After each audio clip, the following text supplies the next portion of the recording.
안녕하세요. 오늘은 그 직업 군인, 그 중에서도 이제 부사관 관련해서 조금 이제 영상을 촬영을 해보게 됐습니다. 이제 얼마 안 있으면은 또 이제 부사관 이제 시험 보신 분들 합격이 발표가 나는 시기이기도 하고요. 최근 들어 이제 남성분들 이외에도 이제 여성분들도 더욱더 지원할 수 있는 지원하시는 분들이 많아지고 있기 때문에 이 포인트로 해서 오늘을 이제 좀 정리를 해보게 됐고요. 목차는 좀 여러 가지로 나눠봤습니다. 8가지로 해서 현재 군인의 종류, 계급도, 그다음에 직업 군인제 되기 위한 지한 자격, 그다음에 시험 이제 준비 기간은 어느 정도인지, 그다음에 뭐 직업 군인이 되기 위해서 필요한 점, 뭐 면접 꿀팁, 그다음 합격 경쟁률 어느 정도 되는지, 또 이제 장교에서 부사관으로 또 전향하시는 분들도 있거든요. 그런 부분에 대해서 좀 설명을 드릴 거고, 그리고 마지막으로 부사관 학교 생활 어떤지, 급여, 복지 부분 이렇게 정리를 좀 해보겠습니다. 일단 첫 번째 군인의 종류 부분이고요. 일단은 군인은 크게 이렇게 네 가지로 나뉘어볼 수 있어요. 크게 뭐 육군, 해군, 공군으로만 알고 계시는데 육군에서도 육군에 소속되어 있는 특전사, 그다음에 해군에 소속되어 있는 UDT, 해병대 이렇게 좀 더 세부적으로 나뉘어 볼 수 있고요. 보통 최근 들어 이제 뭐 TV 방송 출연에도 보면은 군대 지원하시면 굉장히 다양한 경로를 통해서 지원하고 있다 보니까 보통 이렇게 종류가 있고 계급도 같은 경우도 한번 정리해봤어요. 처음에 들어가게 되면은 이제 훈련병부터 시작을 해서 그다음에 이등병, 일병, 상병, 병장, 그 다음에 하사, 중사, 상사, 원사, 그 다음에 준위, 소위, 중위, 대위, 소령, 중령, 대령. 그 다음에 이제 원스타, 뭐 투스타 이렇게 하는데 저 원스타를 준장, 투스타는 소장, 그 다음에 쓰리스타는 중장, 그 다음 포스타 대장 이렇게 계급도로 나뉘어서 설명을 드릴 수 있고요.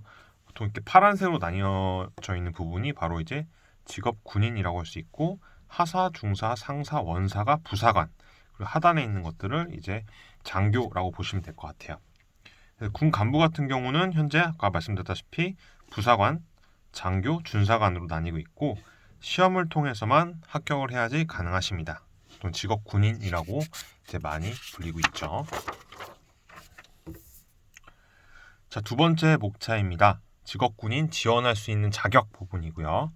아무래도 이제 공무원이다 보니까 결격 사유가 없어야 되겠죠. 뭐 금치산자라든지 한정치산자, 범죄자 등 이런 이력이 없으셔야 되겠고요. 그다음에 이런 이제 부사관 같은 경우에는 이제 만 18세 이상 고등학교 졸업 예정자, 네, 또 이제 검정고시 등을 통해서 고등학교 졸업과 동등한 학력을 가진 자여야만 됩니다. 참고로 뭐 이제 요새 문신 같은 경우도 7cm 이상이 되면 안 되다 보니까 그런 부분도 좀 참고해 주시면 되실 것 같고. 이제 평균 준비하는 기간 정도는 이제 짧으면 6개월, 길어도 1년 정도면은 가능하시다는 점, 개인차는 조금씩 있습니다. 자, 직업 군인이 되기 위해서 준비해야 되는 점은 바로 이 필기시험, 실기시험, 면접 이렇게 해서 합격을 통과하신 다음에 이제 직업 군인이 되실 수 있겠죠. 이제 시험 정보에 대해서 좀 말씀드릴 건데 아까 말씀하신 거 이것도 있죠. 문신 7cm 이상 금지, 평발도 좀 위험할 수 있다라는 부분. 네, 시험 정보 부분 한번 살펴볼게요. 일단 육군 특전사나 이제 해병 뭐 이런 육군 기준 필기 시험을 좀 설명드릴 거고요. 크게 이제 6가지 이렇게 나뉘어 볼 수 있어요. 그래서 언어 논리, 국어 영역, 자료 해석, 수학 영역, 이제 근현대사라고 해서 이제 국사 부분, 이제 한국사부터 해서 한국사 흥선대원군부터 해서 현재까지 범위, 공간 이제 같은 경우는 도형 등을 펴서 전개도 형태를 펼치는 거라든지 뭐 겨냥도라든지 뭐 블록 쌓기 계수 세기 등 이런 공간 시험도 있고 지각 속도라고 해서 빠르게 문제를 푸는 과정. 상황 판단 굉장히 중요합니다. 군대 내에서 이제 자주 일어날 수 있는 상황을 부여해서 어떻게 판단하고 행동할 것인가. 이 상황 판단이 굉장히 중요하기 때문에 요 교육할 수 있는 교육기관을 잘 컨택을 해주셔야 되겠죠. 참고로 저희 쪽에도 굉장히 유용하게 연결되어 있는 그런 컨택되어 있는 기관이 있다 보니까 문의 주시면 되실 것 같고요. 참고로 이제 공군 같은 경우는 이제 여기서 이제 현대사 범위가 좀 넓어지고 있어요. 그래서 뭐 육군 같은 경우는 흥선 대원군부터 현재까지라고 하면은 공군 같은 경우는 구석기 뗀석기 시대까지 더 이제 기간이 길어지고 있고 여기 영어 시험까지 추가가 되어지고 있습니다. 해군 같은 경우도 공군과 비슷한데 이제 한국사 부분만 이제 근현대사로 진행이 되어지고 있고요. 네. 자, 실기 시험도 이제 많이 궁금해하실 텐데요. 이 실기 시험 같은 경우는 현재 육군하고 특전사 실기시험 기준으로 해서 예전에는 이제 뭐 팔굽혀펴기, 뭐 윗몸 일으키기, 1.5km 달리기 이렇게 했었는데 2020년도 이후에는 국민체력인증센터에서 체력을 측정하셔갖고 인증서를 받아서 제출하는 방식으로 바뀝니다. 그래서 추가된 시험 종목들이 뭐 왕복 달리기라든지 뭐 악력 테스트, 유연성 테스트, 뭐 제자리 멀리뛰기 등이 있고요. 예전 이제 팔굽혀펴기 기준 뭐 2분 기준으로 72개 만점이고 뭐 윗몸 일으키기는 2분 기준 80회 이상인데 이거는 한 번에서 잘할 수 있는 게 아니다 보니까 꾸준하게 이제 관리를 하셔야 될 거예요. 네. 특히 이제 특전사 같은 경우는 육군 실기 시험 이 세 가지에서 플러스 20kg의 산항을 나르는 게 있습니다. 부사관 같은 경우는 최근 들어서 더욱더 안정된 직군으로 이제 직업으로 평가가 되어지고 있다 보니까 지원자가 점점점 늘고 있죠. 그만큼 더 까다로워질 거라고 이제 예상되어지고 있고요. 면접도 굉장히 중요합니다. 그래서 면접 준비하실 때는 아무래도 자기 소개, 지원 동기하는 부분이 굉장히 중요하다고 볼 수 있겠고요. 육군 같은 경우에는 뭐 인성, 자라온 환경, 이제 본인 성격의 장단점, 국가 간, 뭐 안보 관, 대적 간, 지나온 역사 속의 전쟁 등 이런 걸 통해서 개별 발표도 하고 그룹 발표, 뭐 토론 부분이 있다고 합니다. 그래서 면접 준비 팁을 좀 드렸고요. 참고로 이제 또 해군, 공군 같은 경우에는 필기 발표하고 면접까지 합격을 하게 되면은 체력 평가는 입대를 하고 나서 좀 본다는 점이 좀 달라요. 그래서 입대를 하고 나서 체력 평가에서 탈락이 되면 다시 또 나와야 된다는 점이 좀 단점이 될 수 있습니다. 그 부분도 참고를 해주시면 되실 것 같고요. 네, 그리고 합격 경쟁률 부분입니다. 아무래도 이제 매년 조금씩 경쟁률이 높아지고 있는 거는 확실합니다. 그래서 합격도 중요하겠지만 인간이 굉장히 중요하겠고요. 현재 이제 기준으로 보면은 남군 같은 경우는 평균 10대 1 정도, 그다음에 여군 같은 경우는 평균 20대 1 정도 이제 경쟁률이 나오고 있는데 특전 이제 부사관 여군 같은 경우는 경쟁률이 굉장히 높습니다. 1년에 한 번 뽑는 것도 있고 뭐 100대 이상 된다라고 하죠. 자, 그리고 아까 처음에서 말씀드렸다시피 이 장교로 생활을 하다가 이제 부사관 생활로 전향을 하시는 분들이 있어요. 왜냐하면은 이 장교분들 같은 경우는 진급이 이제 되어야 되는데 진급이 안 될 경우에는 이제 전역을 해야 되다 보니까 대위 전역하고 나서 다시 부사관으로 오는 경우가 많고요. 부사관으로 오는 경우에는 중사로 인간이 이제 가능합니다. 대위를 전역하시고요. 대위 이상. 자, 그리고 여기서 부사관 같은 경우는 이제 인간하시게 되더라도 이 장기 복무가 결정이 되면은 진급에 대한 큰 걱정이 없다 보니까 상당히 안정적으로 이제 근무를 하실 수 있겠고요. 뭐 집 걱정 없죠.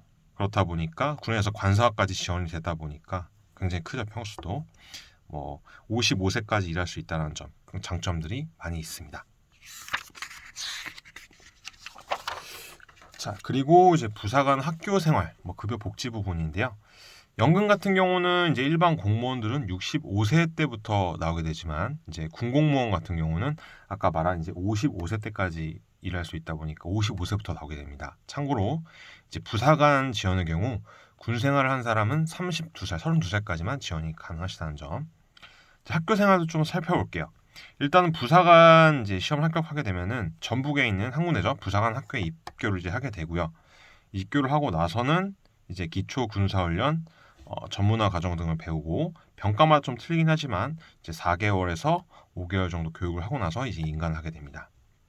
아무래도 이제 인간일 전에는 교육기관 내 모든 것들을 평가하는 임종평이 있어요. 인간 종합 평가라고 있는데 뭐 제식 훈련이라든지 그럼 각계전투 사격술 이런 것들 평가해서 꽈락이 나오면 한 번 더 기회를 주지만 이제 다 여러 번 꽈락이 나오게 될 경우는 퇴교가 될 수 있겠죠. 퇴교가 되면 다시 이제 시험을 봐야 된다는 단점도 있겠고요. 또 이제 생활관 안에서 같이 생활하는 분들끼리 상호 평가하는 부분도 있기 때문에 생활도 굉장히 잘 하셔야 되겠죠. 네, 그 부분 참고해 주시면 되실 것 같고요.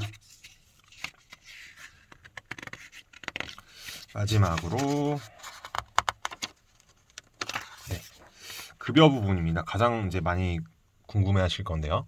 급여 같은 경우는 아무래도 기본급 기준, 뭐 호봉, 추가 수당, 정무수당, 떡값 등을 제외하고요. 기본급 기준으로 설명을 좀 드리자면은 육군, 공군 하사 기준으로는 약 180에서 200만 원 정도. 해군 같은 경우 좀 높아요. 그래서 약 250에서 300만 원 정도로 이제 출발하게 되고요. 특전사 기준은 약 220에서 250만 원 정도. 이제 그 부사관 중에서도 가장 계급이 높은 원사분들은 기본급만 이제 500만 원 이상 수령을 하게 됩니다. 아무래도 이제 장기를 하게 되면은 이제 원사까지 하게 될 확률이 굉장히 높기 때문에 이제 다양한 이제 급여 부분을 통해서 이제 수당을 받아볼 수 있고, 이것 외에도 뭐 호봉에 따라서 틀려지고요. 군대 같은 경우는 추가 수당 같은 게 굉장히 많이 있어요. 뭐 생명 수당도 있겠고, 그리고 뭐 떡값이라든지 정원 수당도 있다 보니까 안정적으로 이제 생활할 수 있다는 장점이 있겠고요.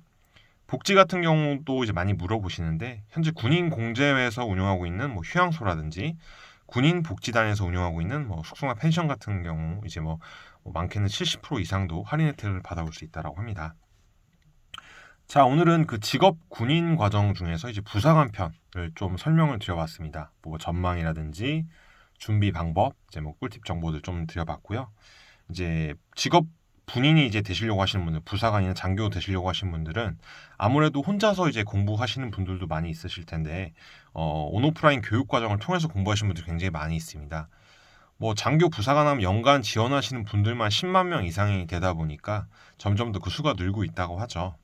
그래서 이제 장교나 이제 부사관 되시려는 분들, 뭐 온오프라인 교육 필요하신 분들은 하단에 나와져 있는 채널 하단에 있는 곳을 통해서 문의를 주시면은 저희가 자세하고 정확한 정보 좀 더 알려드릴 수 있도록 할 테니까요. 궁금하신 점 언제든지 질문을 주시면 되실 것 같습니다. 자, 오늘은 직업군인 부사관 편이었고요. 정리는 여기까지입니다. 다음 시간에 또 유용한 정보로 찾아뵐 수 있도록 하겠습니다. 감사합니다.